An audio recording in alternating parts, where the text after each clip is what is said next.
ജിഷ്ണു പ്രണോയിയുടെ മരണവുമായി ബന്ധപ്പെട്ട് 3 പേരെ സസ്പെൻഡ് ചെയ്തു. PRO, വൈസ് പ്രിൻസിപ്പാൾ, പരീക്ഷാ ഡ്യൂട്ടിയിലുണ്ടായിരുന്ന അധ്യാപകൻ എന്നിവരെയാണ് കോളേജ് മാനേജ്മെന്റ് സസ്പെൻഡ് ചെയ്തത്. ഇരിങ്ങാലക്കുട ASP കിരൺ നാരായണന്റെ നേതൃത്വത്തിലുള്ള അന്വേഷണ സംഘം കോളേജിലും ഹോസ്റ്റലിലും എത്തി തെളിവെടുത്തു.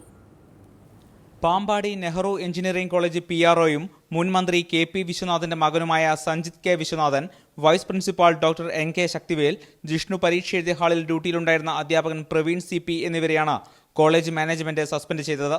കോളേജ് മാനേജ്മെന്റ് ചുമതലപ്പെടുത്തിയ 3-അംഗ കമ്മീഷൻ നടത്തിയ അന്വേഷണത്തിന്റെ ഭാഗമായാണ് സസ്പെൻഷൻ. എന്നാൽ പ്രതിഷേധക്കാരുടെ കണ്ണിൽ പൊടിയിടാനുള്ള നടപടിയാണിതെന്നും പ്രതിഷേധം തുടരുമെന്നും വിദ്യാർത്ഥികൾ പറഞ്ഞു.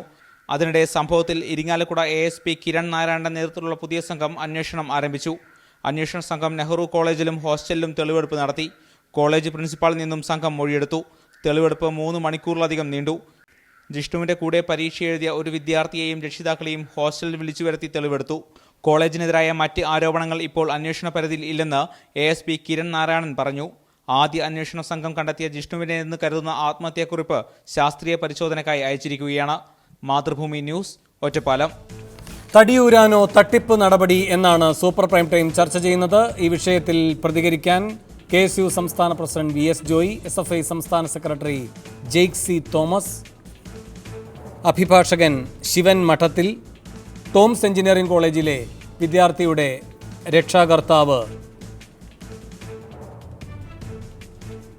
രാജശേഖരൻ എന്നിവരാണ് ഇപ്പോൾ ഈ ചർച്ചയിൽ പങ്കുചേരുന്നത്. അല്പസമയത്തിനകം വിദ്യാഭ്യാസ മന്ത്രി professor C Raveendranath, engineering management അസോസിയേഷന്റെ ഭാരവാഹി TJ പൗലോസ് എന്നിവർ ടെലിഫോൺ ലൈനിലും പങ്കുചേരും.